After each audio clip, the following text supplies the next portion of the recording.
Hello everyone and welcome back to the channel. My name is Katie for those who have for some reason forgotten, and this is Books R Us. So last month I started a kind of a series about different months that I wanted to do.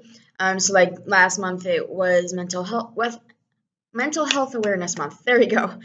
And every month I wanted to do a different video featuring a different type of month. So this month, the big month is Black History Month. So I think it's very important, especially for me being white, to read about those who are different than me and learn what they went through, or what, in the case of fiction, what they could have gone through. Times were different or times were the same, and it's just different things that go on. Not just about the Black African American community, but other communities as well that I am not a part of, like the Asian community or the Middle East community, different communities. I think it's really important for people to read stuff that's different from themselves. So without further ado, I kind of have a few books I want to go over, about books I want to read or books that I have read dealing with characters or main characters, side characters who are African American. So the big one that's been getting a lot of hype in the past year and a half is, of course, The Hate U Give by Angie Thomas. It takes place in current day with a Black girl who sees her friend get shot in front of her, and kind of what happens in the following months, because she lives in on one side of town, if you want to call it that, where it's not always the best housing, it's not always the best schools, but she goes to a predominantly white high school. So it kind of deals with, how different races see different things. Really popular. Movie just got made a few months back. I've talked about it before, I believe.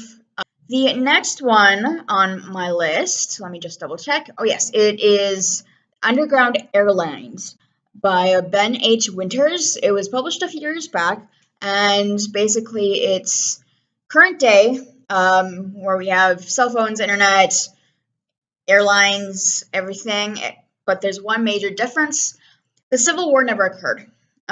So it's all about this main character who is African American, and he gets caught up in trying to catch someone of the same race. Again, haven't read it yet, but sounds really good. I did put it on hold from the library because I don't actually own a copy, so hopefully that'll come in within the next few weeks, so I can read it within the month of February, which is kind of the point. The next one is actually something I'm reading currently, and it is The Help.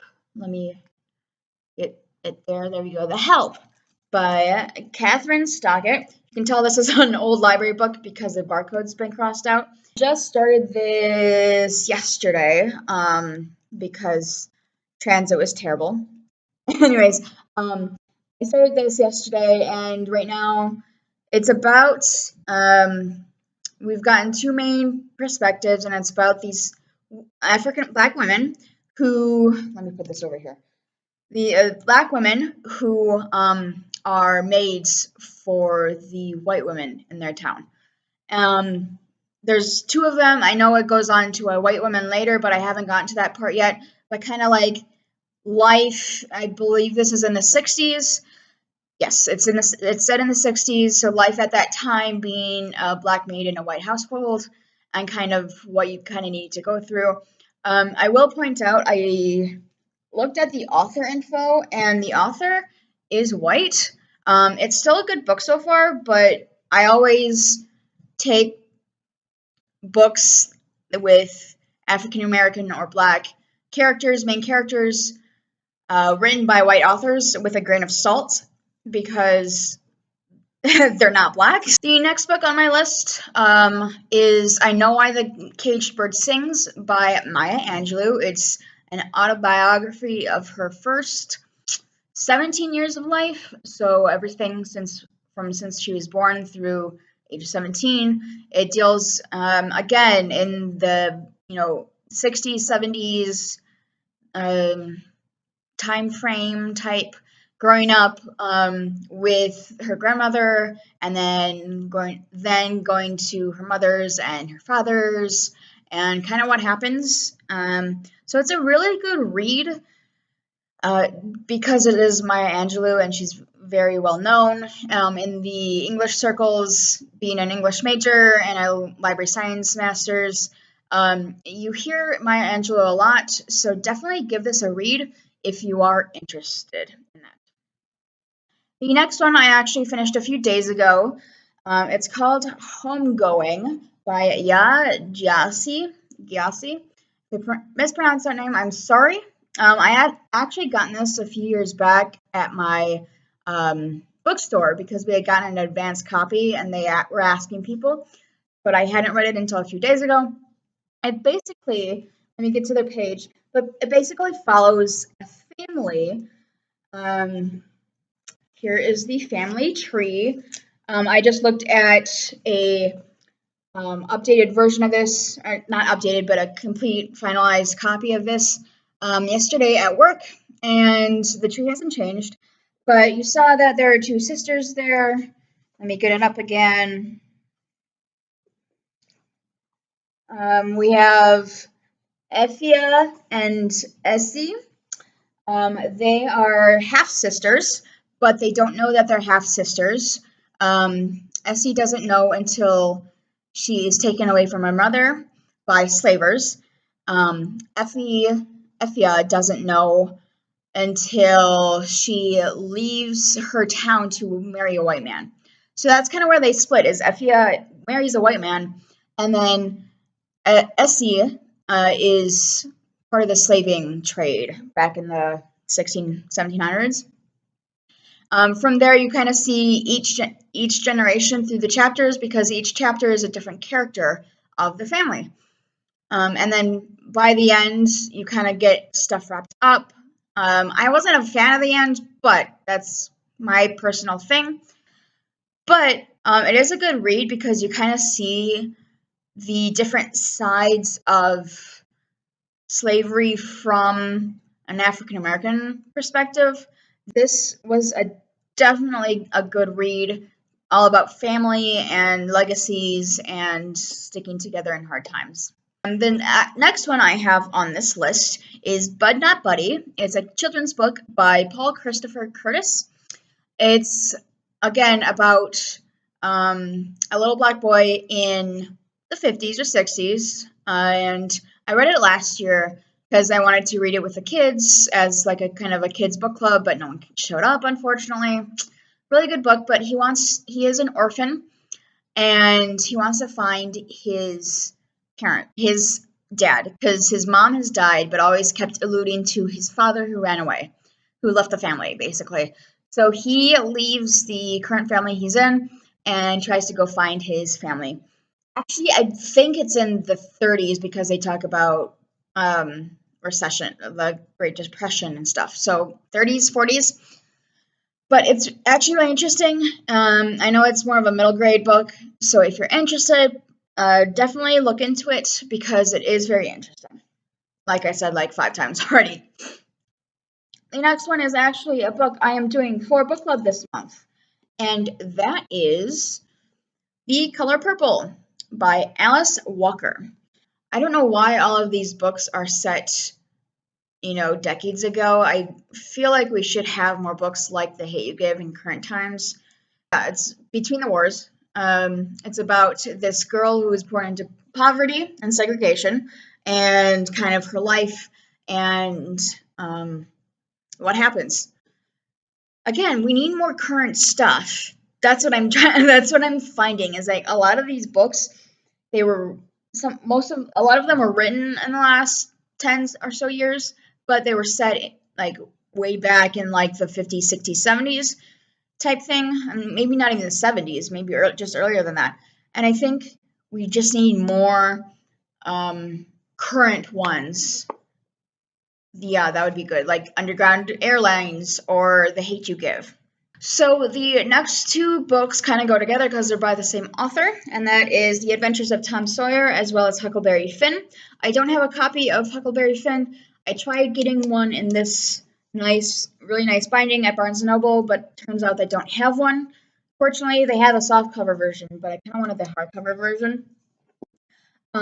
These are stories set in the South, back in the I don't even know the time frame of these books because I haven't read them yet. They're on my TBR list this month. But again, 40s, 50s. They are primarily white. Well, they are white main characters. However, they do know people who are black in the story, and they're friends with them or somehow know them throughout their life. So those are classics. I know they've been banned in a few instances for language, which I understand, but at the same time, believe I've spoken about this before with Banned Books Week back in September. But that's how they talked back at that time set. Should we talk like that now? No. That's why that's why people should read them. That's why kids should read them. To know that's how we were, and that's not where we want to be now. Kind of going along with that, I don't have my copy here, but To Kill a Mockingbird, another classic set in the 40s, 50s, dealing with a white main character, but the trial of a black man who didn't do it, basically. Do whatever he did. I don't remember. It's been a while since I read it. But that's by Harper Lee. And then there's the second one. I'm not remembering it off the top of my head. Please feel free to comment down below on what it is. But that was set a few decades after the events of To Kill a Mockingbird. The next one that I have is The Sun is Also a Star by Nicola Yoon. It's two different characters. Again, haven't read this, but it's on my list. It's on my TBR pile right now for this month. It's like one of the characters is from Jamaica. Her family's from Jamaica, and they're threatened with deportation, basically. And then she meets a guy, and kind of what goes on along with that. Apparently, it's going to be a motion picture, or is a motion picture. So the next book I have on my TBR is Monster by Walter Dean Myers. It's about a 16-year-old African American who is on trial for murder, and it talks about kind of like what happens, different things that go on, what actually happens, what will happen. Again, this has been on my list for like the past 3 years, and I haven't read it yet. So yeah, it's time to read it for me. Yeah, because it's really interesting. It does. Let me see. It was first published in '99, but I do believe it's one of the more current ones that's been published within the past 2 decades. The last book I have on this list is Pride. Now, I know I've shown you this before. I believe, yes, I got this one in a book box. It was in one of my boxes, so if you wanted to watch that video, go to any one of my boxes I did last summer about unboxing. But Pride by Ibi Zoboi. It's a remix on Pride and Prejudice. I haven't read Pride and Prejudice yet, but I'm going to read this anyway this month because it looks really interesting. If you've looked at other copies of this, you'll see that the writing is different. The color is different, I should say. Most other books have the blue as Pride, and this one has the pink. That's because the pink was just for the box, basically. So I got a special edition. I'm really happy about that. But yeah, it's just a New York African American retelling of Pride and Prejudice. So that should be very interesting. I'm really looking forward to reading this, as well as all of the other ones. I want to know what you guys think. What other African American books are out there? What should I read? I know I've missed quite a few on my list of stuff that I have read, mainly because they're picture books, and I didn't really want to talk about picture books today. But that's all I have for you guys today. If you have any comments or questions, let me know in the comments below, and I will see you guys later.